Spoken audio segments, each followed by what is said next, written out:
کہ سماجی ترقی کا راز اور دانشوروں کا کردار، یہ ایک اتنا وسیع اور پہلودار اور تہ در موضوع ہے کہ جس کے اوپر آپ جتنی بھی گفتگو کریں تو اس کے اوپر گفتگو ختم کرنے کا یا اس کے ہر پہلو کے اوپر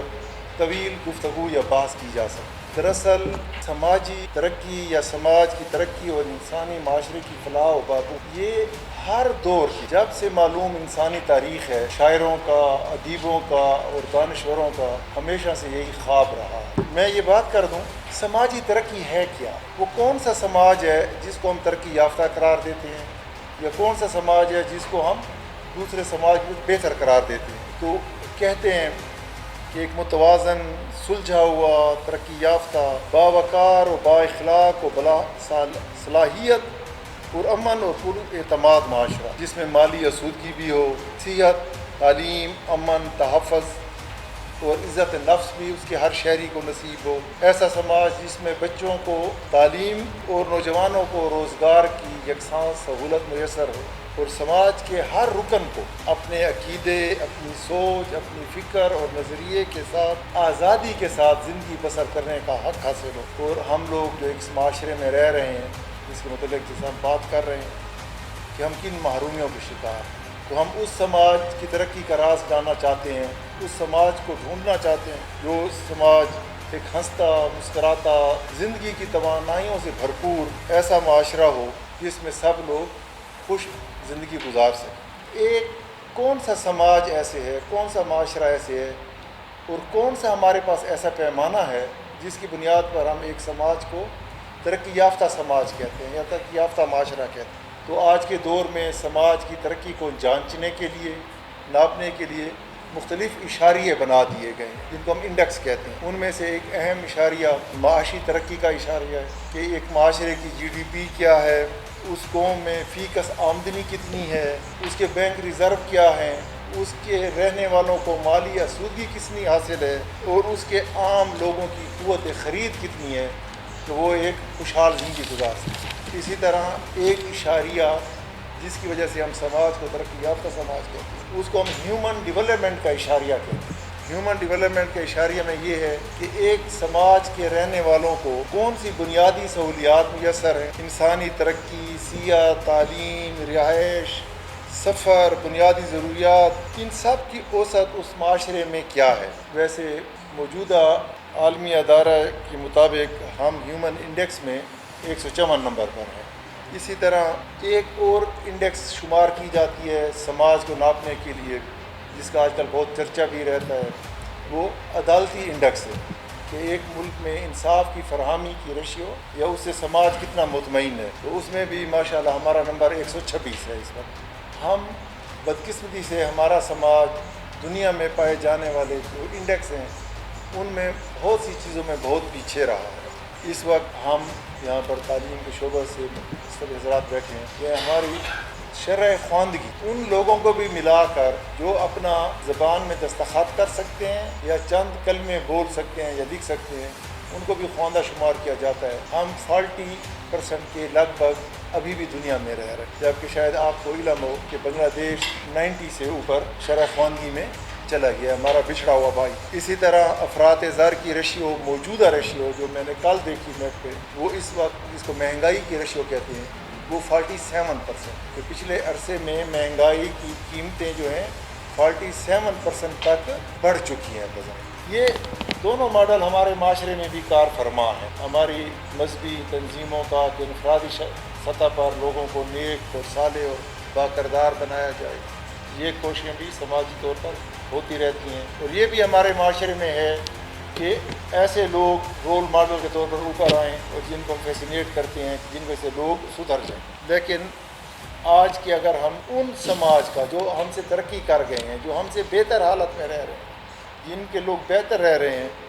انہوں نے صدیوں کے نشیب و فراز اور مختلف تجربات سے گزر کر اب معاشرے کی ترقی اور سماجی آسودگی اور بہتری کے لیے اجتماعی دانش کا اصول اپنایا ہے۔ جمہوری اداروں سے لے کر کہ جہاں فرد واحد کی آواز نہیں ہے، اگر آپ ان کے سائنسی ترقی کے،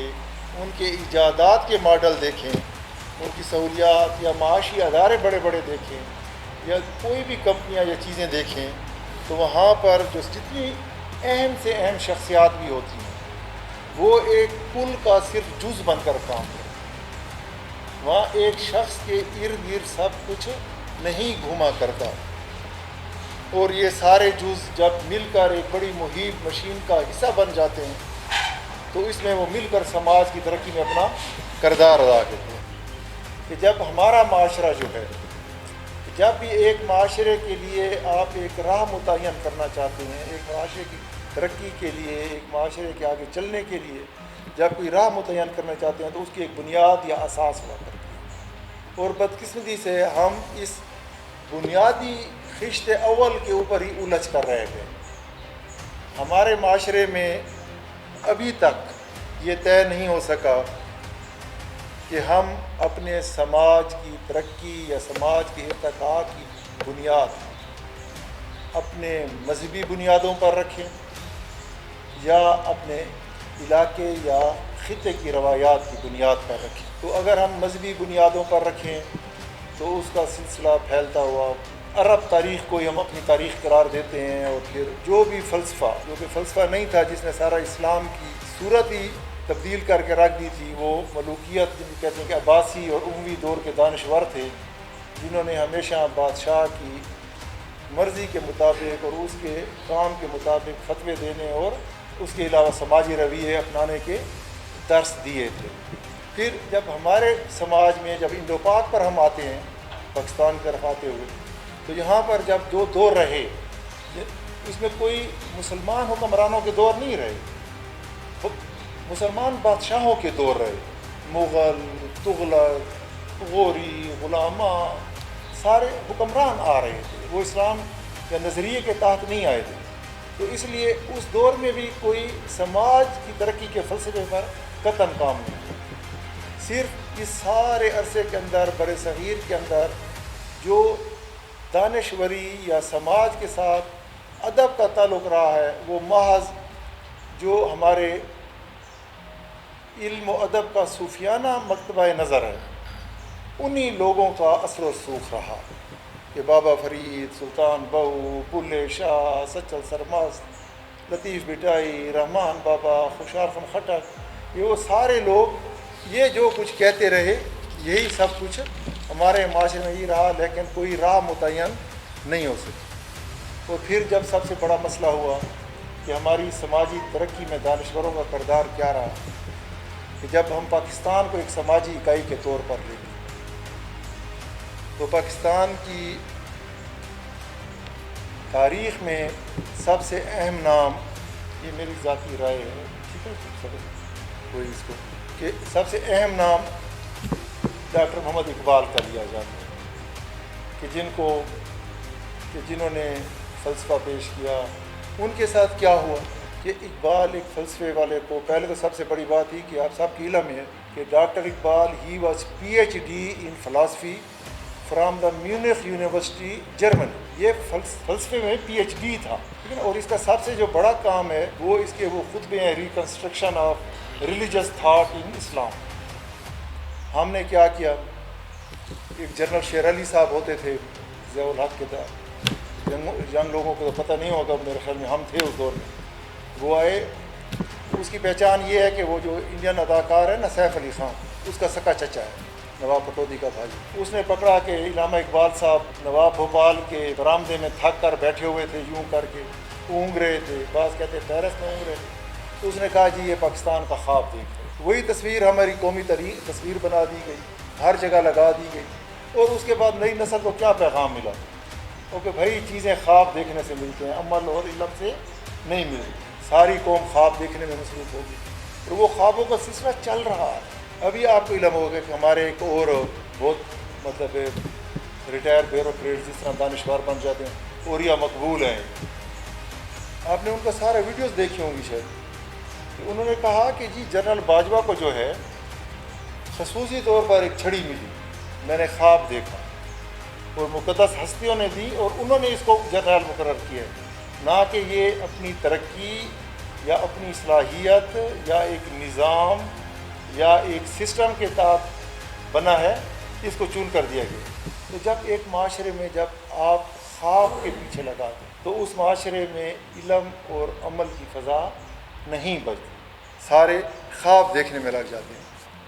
دانشوروں کے جہاں تک ہم گلے کر رہے ہیں تو بدقسمتی سے کوئی بھی دانشور اس طرح کا کردار ادا نہیں کر سکا جو دوسرے معاشرے میں۔ فیض صاحب کا بہت بڑا مقام تھا، باغی رہے، ان کی ڈکشن سب سے خوبصورت ہے، وہ غریبوں اور مزدوروں کے لیے کہتے رہے، لیکن جو ان کا انداز بیاں جو زبان تھی اس کو سمجھنے کے لیے بہت بڑا صاحب علم ہونا چاہیے کہ پاپ اب جولان چلو تو اس کو سمجھنے کے لیے کسی مزدور کو استاد نہیں۔ فراز صاحب نے بھی اپنی شاعری میں رومانس کے ساتھ جس طرح آج کل ٹچ لگانے کا ایک رواج ہے تو انہوں نے بھی تھوڑا سا انقلابی ٹچ لگایا۔ حبیب جالب رہے جنہوں نے عوام کے خون گرمانے کے لیے کردار ادا کیا، میں ان ہستیوں کے نام لے رہا ہوں۔ پھر وہ دانشور ہمارے معاشرے میں، سماج میں جو صاحب علم تھے، جن سے سنا جاتا تھا، جن کو پیروی کی جاتی تھی، ہمارا معاشرہ ان کا شکار بنتا رہتا۔ یہ سلسلہ نسیم حجازی صاحب سے شروع ہوا کہ انہوں نے ایک تصوراتی خاکہ پیش کرنا شروع کیا کہ بھائی ایک آئے گا شہزادہ جو بہت خوبصورت بھی ہوگا، سفید گھوڑے پر ہوگا، تلوار اٹھائی ہوئی ہوگی، دشمن کی لڑکیوں کو بھی فتح کرتا ہوا اور ان کے علاقوں کو فتح کرتا ہوا، وہ سب کچھ پلٹ کر رہا ہے۔ یہی نظریہ بھی قدرت اللہ شہاب صاحب نے دیا کہ جی 90 ایک طاقت ہے، پڑھا ہوگا آپ لوگوں نے شہاب نامہ میرے خیال میں، کہ ایک غیبی طاقت ہے 90 جو بتا دیتی ہے کہ کیا کرنا ہے، باقی علم و عمل کو چھوڑو۔ یہی ممتاز مفتی نے کہا، یہی اشفاق صاحب نے، مطلب اتنے بڑے آدمی تھے، انہوں نے بابے تخلیق کر کے ہمیں دے دیے کہ جی جو کچھ کرنا ہے بابے نے کرنا ہے،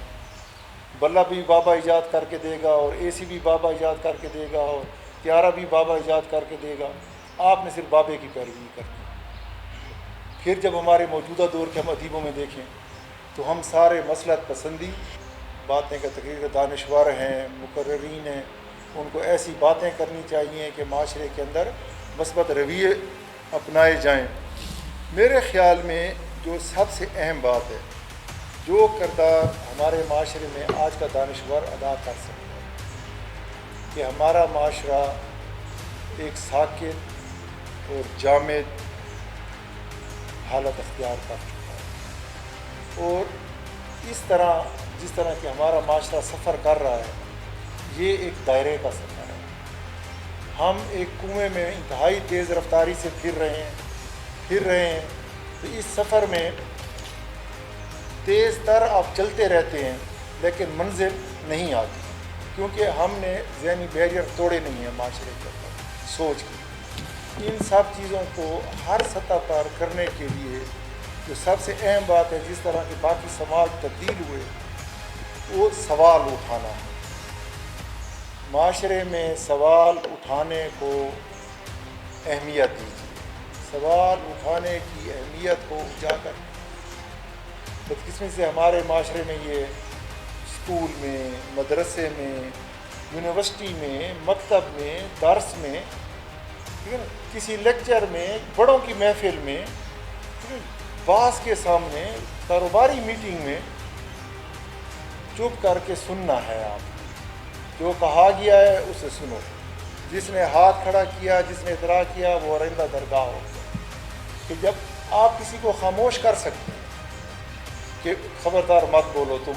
عزت کے مخالف کام کر رہے، لیکن اس کو کنونس نہیں کر سکتے۔ کہتے ہیں کہ سوال ایک ایسی چیز ہے جو کبھی بھی مرتا نہیں ہے، وہ خاموش ہو جاتا ہے، وہ دب جاتا ہے، لیکن وہ رہتا ہے جب تک اس کو ایک اطمینان والا جواب نہ مل جائے۔ تو ہمارے معاشرے کے اندر اب اتنے قیود ہیں، ہم نے اتنے بت بنا دیے ہیں، یہاں پر سب سے مشکل کام کسی بھی سطح پر سوال اٹھانا ہے، بلکہ ایسے بھی ہو جاتا ہے کہ سوال اٹھانے والوں کو بھی اٹھا لیا جاتا ہے، تو وہ اور بات ہے۔ تو آج کے دانشور کا جو سماجی کردار ہے، اگر ہم معاشرے کو ایک دائرے کے جنگل سے نکالنا چاہتے ہیں تو معاشرے میں سوال کو ترویج دیں۔ جب تک ہمارا معاشرہ کسی بات کرنے والے ہوں، چاہے وہ تحقیقات ہوں، چاہے علمی ہوں، چاہے عقیدے ہوں، چاہے ایجادات ہوں، کہ کب، کیوں اور کیسے کا جب تک وہ استعمال نہیں کرے گا، وہ چپ کر کے مانتا رہے گا، تو 1400 سال سے 4000 سال سے جو چیز جہاں کھڑی ہے یہ وہیں کی وہیں کھڑی رہے گی۔ اور یہی چیزیں ساری کی ساری یہ کرتے رہیں کہ کہاں سے آئے، کون بولے۔ وہ اس کا تھا نا ابن انشا کا، تو ہم سارے کہ حق اچھا، پر حق کے لیے کوئی اور مرے تو اور اچھا۔ تم بھی کوئی منصور ہو تو سچ کہو، چپ رہو، خاموش رہو۔ تو میں یہاں خاموش ہو جاتا ہوں۔